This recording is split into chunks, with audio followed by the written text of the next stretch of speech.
Oi, pessoal, tudo bom com vocês? Cá estamos para mais uma aula referente à disciplina de Psicologia Aplicada à Enfermagem. Meu nome é Andrei de Oliveira Mendes e na aula de hoje nós iremos falar um pouquinho sobre as noções de psicopatologia, certo? Essa aula de hoje, pessoal, é uma aula bem rasa, né? A aula que eu não vou entrar muito a fundo, né? Então a gente vai só mesmo ter um pouco de noções de psicopatologia, até porque, né, como eu sempre venho falando, referente aos conteúdos de psicologia aplicada à enfermagem, que lá na frente vocês irão ter uma outra disciplina, né, com o nome saúde mental, que ela vai abordar muito mais assuntos e entrar um pouco nas doenças, né, psicológicas, no caso, né, que são desenvolvidas. Pois bem, pessoal, na aula de hoje, né, a gente vai começar aqui a falar do comportamento normal e o patológico, que no caso é o anormal e doença mental. Então, a divisão entre o normal e o patológico, ele é tênue. Entretanto, a normalidade ela possui três características importantes, que é a flexibilidade, a alegria e a autoestima. Pois bem, a gente vai começar aqui falando sobre a flexibilidade, que para o novo, para a mudança, para uma nova maneira de ser, não querer ser o dono da verdade, são traços de normalidade. Na patologia ocorre a riqueza, né, no sentido em que a pessoa ela acha que sabe tudo, não aceita o novo, e a rigidez ela é um traço patológico. Então, a alegria, ela é uma característica de pessoas sãs e também da melancolia de pessoas doentes. Então, essa alegria, ela pode ser psíquica e ou corporal. Então, na pessoa deprimida, é no caso ali a falta a alegria. Então, o distúrbio mental, ela ocorre em todas as sociedades, embora os sintomas elas variem conforme a cultura, né, da sociedade. Bom, normalmente a personalidade de qualquer doente mental mostra sinais de inadaptação e excesso de algum comportamento. Então, é importante frisar que para ser patológico, o comportamento ele deve ser uma constante, né, na vida da pessoa. Então, um comportamento que é considerado normal em uma sociedade, ela pode ser aceitável em outra e pode ocorrer, inclusive, que numa mesma sociedade, certas formas de comportamento sejam aceitáveis para uma geração, mas não para as seguintes. Então, a psiquiatria, ela se relaciona com o estudo e o tratamento das doenças mentais e um dos processos dos distúrbios mentais que podem também produzir distúrbios físicos. Pois bem, toda doença mental e seus sintomas se desenvolvem a partir das interações da personalidade da pessoa com uma ou mais tensões. Então, a tensão ela pode ser interna, como resultado de alterações orgânicas e psicológicas no organismo ou externa. Então, o conhecimento da etiologia dos distúrbios psíquicos ainda é rudimentar, embora esteja se desenvolvendo. Assim, a classificação dos distúrbios psíquicos é insatisfatória, mas como os profissionais da saúde precisam antecipar as consequências de qualquer doença, pesquisar e se comunicar entre si, tornar-se necessária uma classificação. Então, os psiquiatras clínicos descrevem a personalidade em termos de estrutura mental que está constantemente irregularmente, né, presente a uma pessoa, ou melhor, em uma pessoa. Então, uma síndrome, ela é constituída por um certo número de sintomas que, quando agrupados, formam um padrão reconhecível. Então, para que os profissionais da área da saúde reconheçam da mesma maneira um portador de transtornos mentais ou psíquicos, há dois sistemas classificatórios importantes das doenças mentais e que foram desenvolvidos pela Organização Mundial de Saúde, a OMS, e também pela Associação Psiquiátrica Americana, a APA.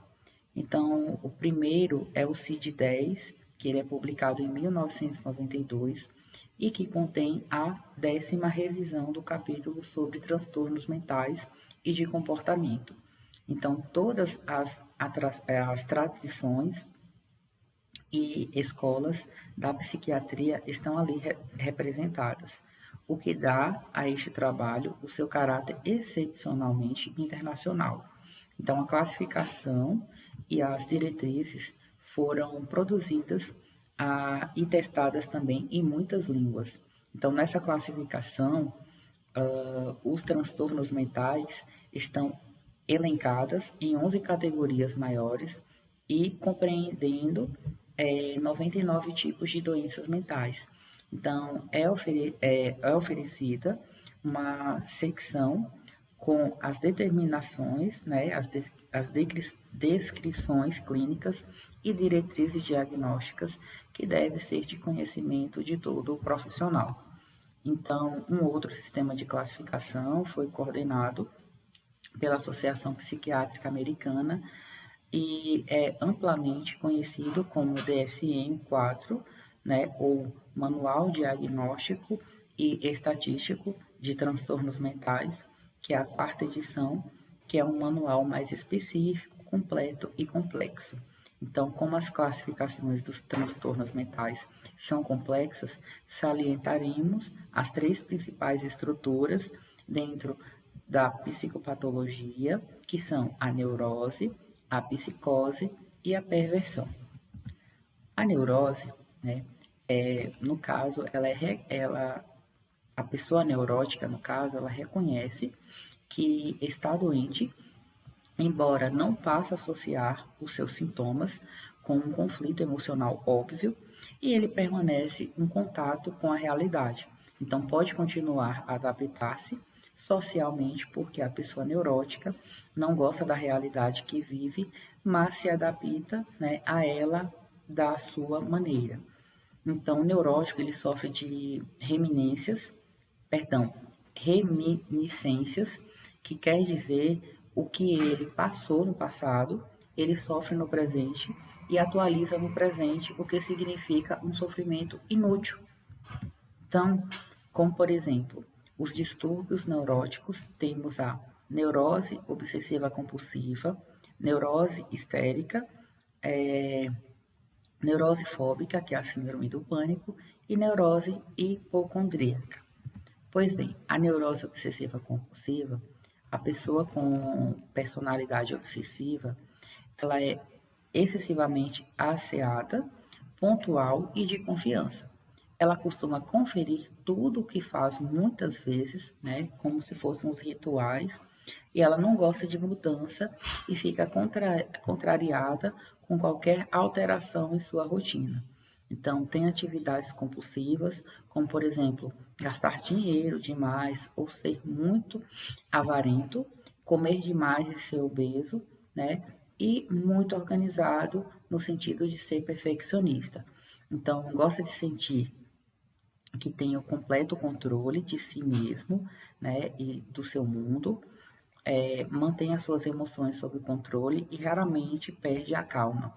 O seu senso de humor ele é limitado, né? Então parece que precisa controlar completamente o seu meio ambiente, ou então não faz nenhuma tentativa nesse sentido, né? Nenhum meio termo é possível. Então possui a moral muito rígida, principalmente com relação às regras e horários, tem medo exagerado, que pode chegar a uma paranoia, e é muito bom para os outros, mas pensa pouco em si mesmo, sendo às vezes ali autoagressivo e possuindo autoexigências, no caso, o perfeccionismo. Então, sacrifica-se pelos outros, tudo tem que ter sacrifício, então tem que complicar as coisas mais simples. A neurose histérica, a pessoa com essa personalidade, né, de histérica, ela é diferente. Então, ela precisa sentir que é o único centro das atenções. Um pequeno desprezo, ela será encarado como um insulto mortal. Uma palavra impensada tornar-se-á uma declaração, né, de amor ou então uma prova que não é a mais amada. É perfeccionista no sentido estético, pois gosta de sentir bonito para seduzir as pessoas. É um bom ator, faz teatro em várias situações para dar a visão do que está tudo bem e é muito bom consigo mesmo, pensando, né, mais em si do que nos outros. Não sacrifica pelos outros, por isso se permite viver mais. É decidido, seguro de si. Então, pacientes assim nunca são monótonos e também não é de estranhar a possibilidade de que as personalidades histéricas e obsessivas sejam atraídas umas pelas outras. E aqui já entra, pessoal, a neurose fóbica, né? Que aí é o síndrome do pânico.